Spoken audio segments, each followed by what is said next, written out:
ፍጻሜ ጊዜ ዘለኒ መስለኒ ነይሩ። ሰላም እግዚአብሔር ምሳኹም ይኹን ክብራት ኣሕዋተይን ሓተይን ኩልኹም ናይ ኣዜብ ሳባዊት ዩቱብ ተኸታተልቲ ከመይ ኢኹም? ኣነ ሰላም ኣምላኽ ይመስገን።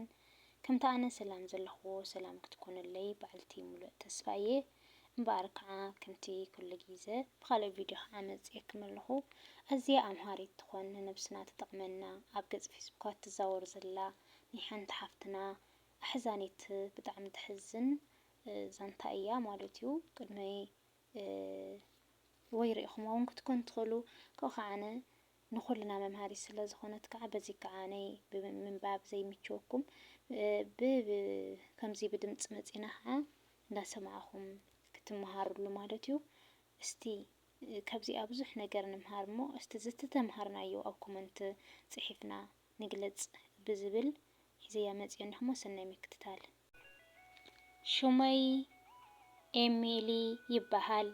ቅድሚ ሙማተይ ድማ ታሪኸይ ክነግረኩም እደሊ። ሓደ እዋን መንእሰይ ብሂወት ዝመላእኹን ሓይሊ ዘለኒ ነይረ። ጽብቕቲ እውን ነይረ። ውሑድ ንእሽቶ ሰባት ከምኡ ይብሉኒ ነይሮም። ኩሉ መወዳእታ ሰሙን ምስ ኣዕሩኽተይ እወፅእ ነይረ። ንኽደን ናብ ክለብ ንኸይድ ለይቲ ሙሉእ ንስዕስዕ ሰብኡት ንረክብ ንሰቲ ንስሕቕ ነታ ህይወት እቲኣ እፈትዋ ነይረ። ነፃ ዝኾንኩ ኮይኑ ይስምዐኒ ነይሩ። ዕድመይ 19 ምስ ኮነ ሽጋራ ምትካኽ ጀመርኩ። መጀመርታ ንምዝንጋዕ ጥራይ እዩ ነይሩ። ሓንቲ ሽጋራ ኣብዚ ሓንቲ ኣብቲ ጸኒሑ ግን ልምዲ ኾነ። ዝሓዘን ኩሉ ወይ ዝተጨነቅ ኩሉ ግዜ ኩሉ ሽጋራ እውልዕ ነይረ።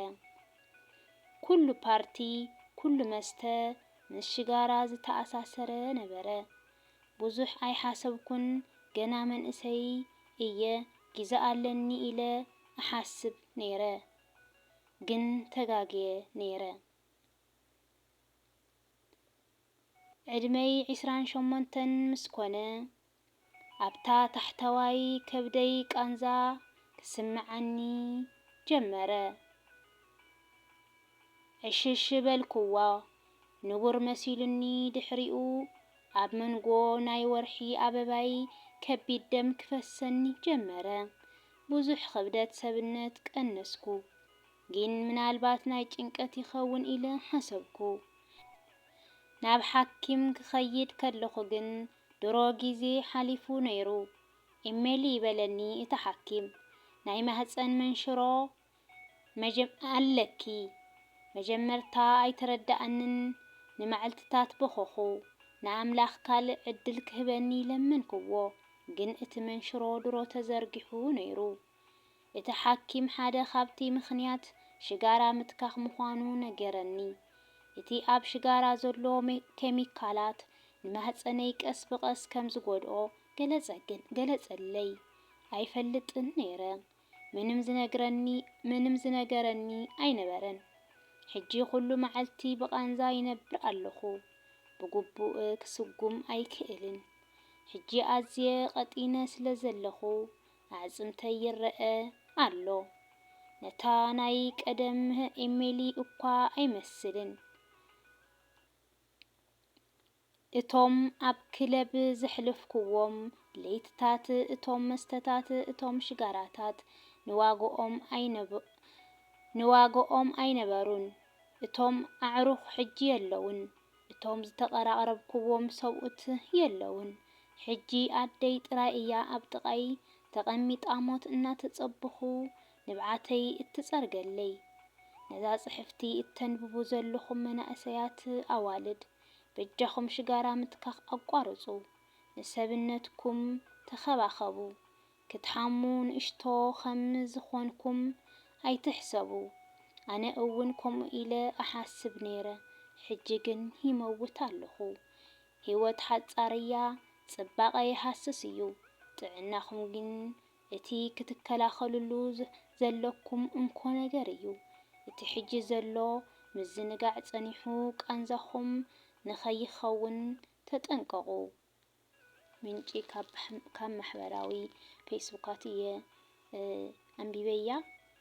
بحقي إذا زانتا زيا ትክክለኛ እያ ዘላ ምክንያቱ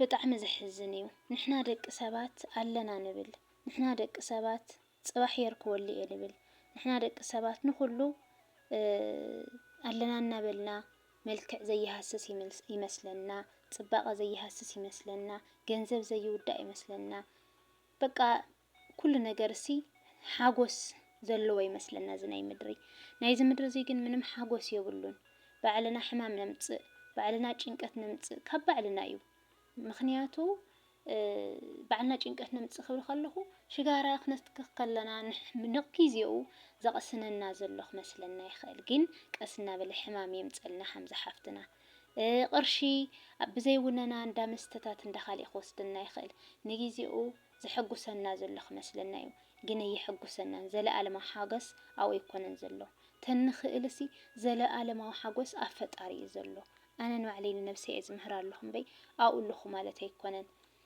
ሓጎስ ዘሎ ሰላም ዘሎ ኣብ እግዚኣብሔር እዩ እዛ ምድሪ እዚኣ ቅርሸይ ይሕጉሰካ ተሰራሕኻዮ ዝገደደ ጭንቀት ይኾነካ ኣነሲ ኣብ ዓዲ እናሃለኹ እየ ቅስንቲ ዝነበርኩ ምንም ዘይብለይ ሕዚ ግን ኣብዛ ስደት መፅየ ዘይረብሓ ቅርሺ ዘይረብሓ ደሞዝ ምስ ሰራሕኹ ይጭነቕ ካብኡ እውን ተሊኩ ከዓ ንሓደ ዘይሓገዝኩ ወይ ንሓደ ዘይተቐበልኩ ወይ ንሓደ ዘይሃብኩ ወይ ከዓ ንባዕለይ ከዓ እዚ ዘይሰራሖ እናበልካ ትጭነቕ ምንም ሓጎስ የብሉን ሓጎስ ዘለዎ ግን ቤት እግዚኣብሔር እዩ መስተ ኣይኮነን ሓጎስ ዝኾነካ ፅባቐ ኣይኮነን ሓጎስ ዝኾነካ ኣካዳድና ኣይኮነን ሓጎስ ዝኾነካ ምንም ፋይዳ የብሉ ናይዚ ምድሪ እዚ ስለዚ ሓጎስና ኩሉ ሰላምና ክምለስ ናብ እግዚኣብሔር ይመልሰና ንኩላትና ማለት እዩ እና ኣለኹ እናበልና ምንጭ ሕማምና ኣይንኹን ኣለኹ እናበልና ምንጭ ሓዘንና ንባዕልና ባዕልና ኣይንኹን ኣለኹ እናበልና ምንጭ ስቃይና ንነብስና ባዕልና ኣይንኹን ስለዚ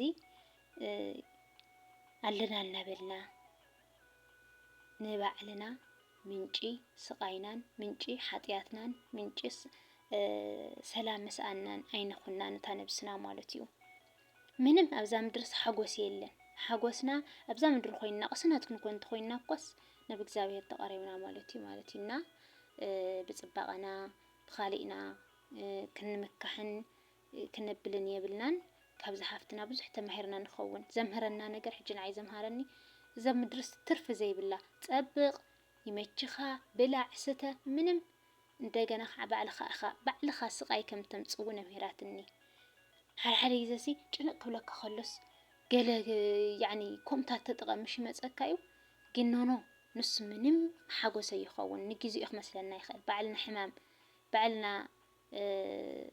ዕድመና ምሕፀር እዩ ዞሮ ዞሮ ግን ብዙሕ መምሃሪ ክኾነና ንኣና ተፅሓፈ እዩ እዚ እግዚኣብሔር መስተውዓል ልቦና ይሃበና ናብ ቤቱ እውን የብለና ካብ ከምዚ ዝበለ የድሕነና ባዕልና ንነብስና ምንጭ ሓጎሳ እምበር ምንጭ ስቃያ ክንኮና ከም ዘይብልና ብዙሕ ክዛረብ ኢለ ነይረ ግን ኣዊን በእውነት ማታይ ድዩ ንባዕሊ ኣንቶ ክልተይ ዘንቢበያ መጀመርታ ናበኹም ቢበያ በቃ ተሰሚዕኒ በቃ ንሕናሲ ካልእ ንርኢ ካልእ ንምነ በቃ ንቐፃሊ ንቅርሺ ንገዛ ንምዛዕዶ ንሰብዶ ብንዕምንዶ ተንብስናሲ ኣጨንቕና ብላስ ኢና በቃ ግን በቃ ኣብዚ ይርለኹስ ምንም ዋጋ ከም ዘይብሉስ ተረዲእንስ ኣብ ኬኒ ማለት እዩ ሕጂ ከዓ ካልኣይ ግዜ ክደግማ ከለኹ ከዓነይ ከንብባ ናብዚ እስቲ ከቕረባ እስቲ ንባዕልኻ እውን ፀኒሕኻ ክተንብቦ ወይ ከዓ ኣብቲ ዩቱብ ፀናሕ ስለ ዝኾነስ መምሃሪ ክኾነካ እዩ ነእቶም ብፅሑፍ ዘይረኸብዋ ከዓነ ብዘይ ክረኽብዋ ንባሊ እምበር ብፅሑፍ ብዙሕ ሰብ የዛውር ኣሎ ማለት እዩ